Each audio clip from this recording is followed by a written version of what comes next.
Karibu tena kwenye channel yako pendwa kabisa ya Swahili Bible Stories. Na leo ninakuletea kisa cha Danieli kuweza kutupwa kwenye tundu la simba na kuweza kutoka salama. Danieli alikuwa kijana mwenye ufanisi na uweledi. Alirejea ustadi wa hali ya juu.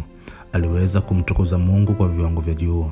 Asili yake aliweza kutokea kwenye mji wa Juda. Hapa namaanisha Yuda, katikati kabisa ya mitaa ya Yerusalemu, katika nchi pendwa kabisa ya Israeli. Danieli aliweza kuwa na vijana wenzake watatu. Hapa namaanisha Shadraka, Meshaki na Abednego. Nao walimsifu na kumtukuza Mungu kwa viwango vya juu. Ulipita muda, wakajikuta wanahudumu kwenye mfalme wa Nebukadneza. Hapa namaanisha kwenye mji mkuu kabisa wa Babiloni. Waswahili wanasema unaitwa mji wa Babeli. Waliweza kujenga mji huo kwa ustadi wa hali ya juu. Uongozi wao uliwafurahisha watu wote. Waliweza kuwa watu hodari na watu makini zaidi kwenye masuala ya uongozi na ustadi. Lakini mfalme Nebukadneza kuna muda alisita na kuacha kusikiliza mashauri kutoka kwa watu hao wa Mungu. Akajikuta ufalme wake unayumba na kuangamia. Ikatokea vita kuu baina ya Uajemi na Babiloni. Babiloni aliweza kupigwa. Daniel, Meshaki, Shadraka na Abednego wakajikuta wanaishi tena uhamishoni kwa mara ya tatu. Hapa walidondokea kwenye mji wa Uajemi chini ya mfalme Dario. Hii ilikuwa mbaya zaidi, lakini Danieli hakujali. Aliendelea kumwomba Mungu kwenye makazi mapya. Kwenye ufalme mpya waliweza kutekwa kwenye mfalme wa mfalme Dario katika mji wa Uajemi. Danieli alimsihi Mungu na kuweza kumwomba Mungu amuonekanie katikati ya ufalme wa Uajemi. Kama bado haujasubscribe channel yetu hii ya Swahili Bible Stories, na kuomba uweze kutufollow na kusubscribe ili uweze kuwa wa kwanza kupata taarifa zetu pale pindi tu zinapoweza kutoka. Usisahau kulike, kucomment na kushare. Maisha mapya ya Danieli yalianza kwenye mji wa uhamishoni. Hapa namaanisha kwenye ufalme wa Uajemi chini ya mfalme Dario. Mfalme Dario alipendezwa zaidi na tabia ya Danieli kutokana na ustadi, ufanisi, uweledi na uelewa wake juu ya masuala ya uongozi. Danieli alikuwa mtu mwenye ustadi na hekima zaidi, kitu kilichomfanya mfalme Dario kumpenda na kuweza kumpatia cheo miongoni mwa nafasi tatu za juu kwenye ufalme wa Uajemi. Danieli aliweza kuwatawala viongozi wengine wote isipokuwa mfalme Dario. Danieli aliweza kuwatawala maliwali takribani 120 pamoja na mawaziri na manaibu waziri wao. Kitu hichi kiliwakera sana maliwali wa mfalme wa Uajemi na mawaziri. Wakaweza kutunga sheria ambayo ingeweza kumweka Danieli matatani, huku wakimlaghai mfalme Dario aweze kusaini sheria hiyo. Sheria hiyo ilisema hivi: asitokee mtu ndani ya siku 30 akaabudu mungu mwingine yoyote pasipokuwa mfalme Dario. Mfalme Dario haabudiwe ndani ya siku 30 na kila mtu ndani ya ufalme wa Uajemi, ili hali wakiwa wanajua Danieli hawezi kufanya hicho kitendo kwa sababu yeye ni mtu kutoka Yerusalemu na yeye anamwabudu Yehova kila siku. Biblia inasema hivi: mawaziri wote wa ufalme na manaibu na mahamili na madiwani na maliwali wamefanya shauri kwa pamoja ili kuweka amri ya kifalme na kupiga marufuku kwamba mtu yeyote atakayeomba dua kwa Mungu awaye yote au mtu awaye yote katika muda wa siku 30 ila kwako, mfalme. Hili lilikuwa shauri la maliwali pamoja na maamiri kwamba mtu yeyote kwenye mji wa Uajemi anatakiwa kumwabudu mfalme Dario ndani ya siku 30 na asiweze kutokea mtu wa yoyote atakayeweza kupinga sheria hiyo.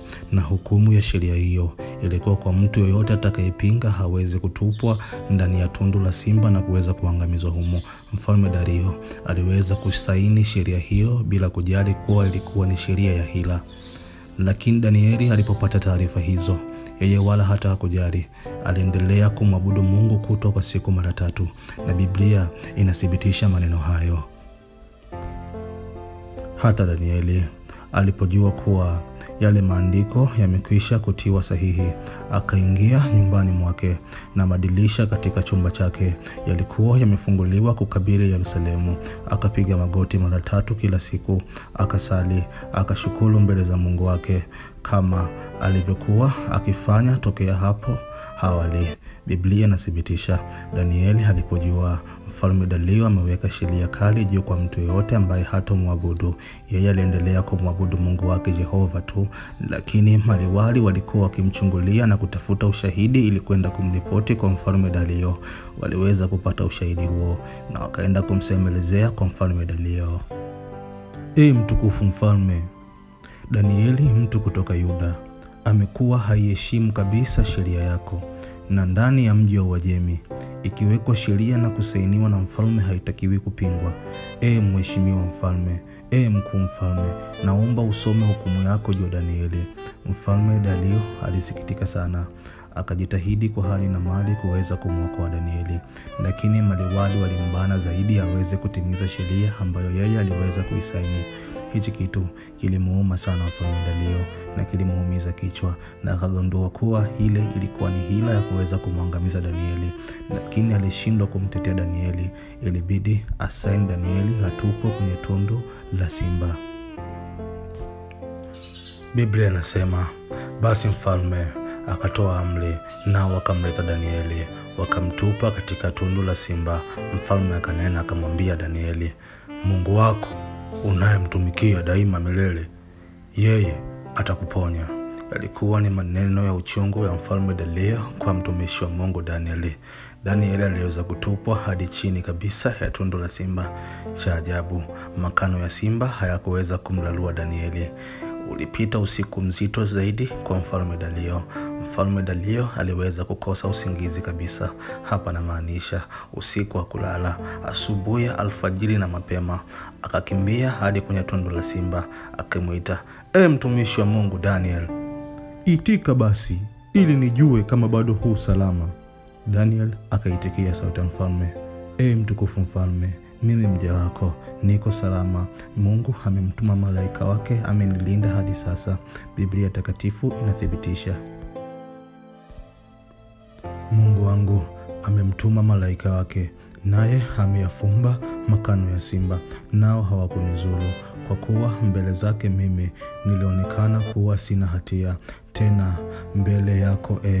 Mfalme alifurahi sana kusikia maneno yale ya mtumishi wa Mungu Danieli. Akaamuru hatolewe haraka kutoka kwenye tundu lile la simba, na akaweka sheria kali. Akasema wale maliwali, madiwani na mawaziri wao pamoja na familia zao watupwe kwenye tundu la simba. Walipotupwa kwenye tundu la simba, wakalaluliwa pale pale, na Danieli alitoka salama. Lakini wale waliomchongea kwa mfalme Dario waliweza kuangamia na hawakuweza kupona milele. Na mfalme Dario akaweka sheria, kuanzia leo kwenye mji wa Uajemi Mungu atakayeabudiwa ni Mungu mmoja, naye hatakuwa anaitwa Jehova. Huyu ni Mungu wa Daniel, Meshach pamoja Shadrach na Abednego. Kama bado haujasubscribe channel yetu ya Swahili Bible Stories, na kuomba ufanye hivyo ili wa kwanza kupata simulizi zetu pale pindi tu zinapoweza kutoka.